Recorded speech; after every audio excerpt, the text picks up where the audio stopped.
Okay guys, so as you can see, I'm gonna go ahead and change this old exit sign here because like normally the exit sign might be too much to be wired. But the reason why I'm going to uninstall this exit sign because like normally the exit sign does not, the incandescent emergency lights like this one right here does not even have reflectors, you know. It's not reflective, the lights really well. But it still does. It's like it doesn't reflect well. So what I'm gonna do is I'm gonna go ahead and replace this old exit sign to a new exit sign and see how this sign will actually work during a power outage. Let's get this started. Alright, let's go ahead and take out the old sign and replace it with a new exit sign. Alright, now since I unplugged the exit sign, let's go ahead and remove the faceplate. Oops, the faceplate. Unplug the battery. Let's remove this. Let's put the new one up. Alright, now let's go ahead and open up the exit sign. So what you're going to do is you're going to go ahead and remove the two snap points and get the wires through the hole, and I'll go ahead and connect it here. Let's get started. Alright, now we're going to go ahead and see the inside here. So we're going to figure out which one is the ground wire. So you see this wire right here. This is a 277 VAC wire. So what you're going to do is you're going to get your wire nut here, and then you're going to go ahead and put it in, as normally it is too. Hold on. Oh, it's really hard to do this.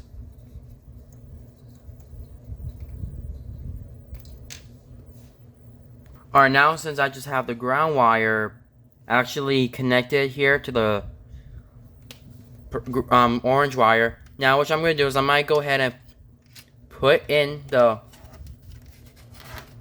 wires into the hole. Okay, and then I'll go ahead and start wiring it. So I'm going to push in the wires through it, which it should be. Alright.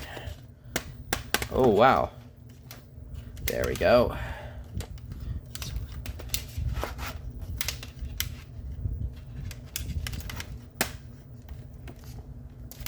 There we go.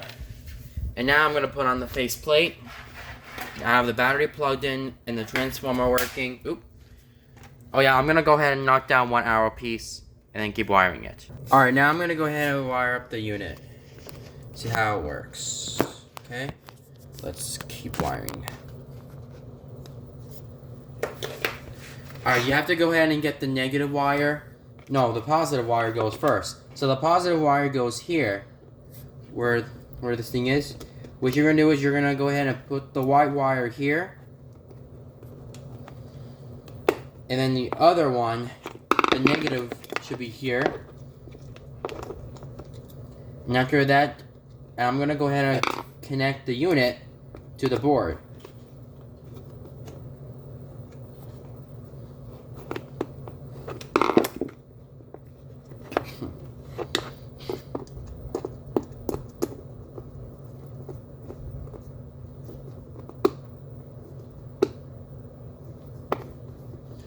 Alright, now I'm going to go ahead and connect it, which is here.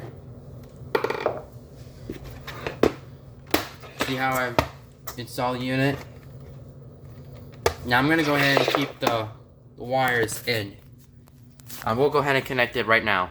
Alright, now as you can see, I wired up the whole unit because like normally it's really easy to wire. So the first thing which I did before, I just put 1 hour out. I just actually connect the unit to the board, to the circuit board right here. And after that, I just put on the faceplate. Yes, I almost forgot to put the hour piece in it, but I will do it now. Okay guys, now we're gonna give this one a test. I think the test button is right here. See that? So basically when the power goes out, the emergency lights right here will come on. So basically if you're like trying to do a test or something, go ahead. Alright guys, and that's how you wire up a lithonia lighting LHQM by replacing this combo unit, the I don't know, the incandescent combo unit right here, and replace with a new exit sign. Thank you guys for watching this video. Please comment and subscribe. And y'all just have a great day. Oh, forgot this one's untied. Alright, thank you guys for watching.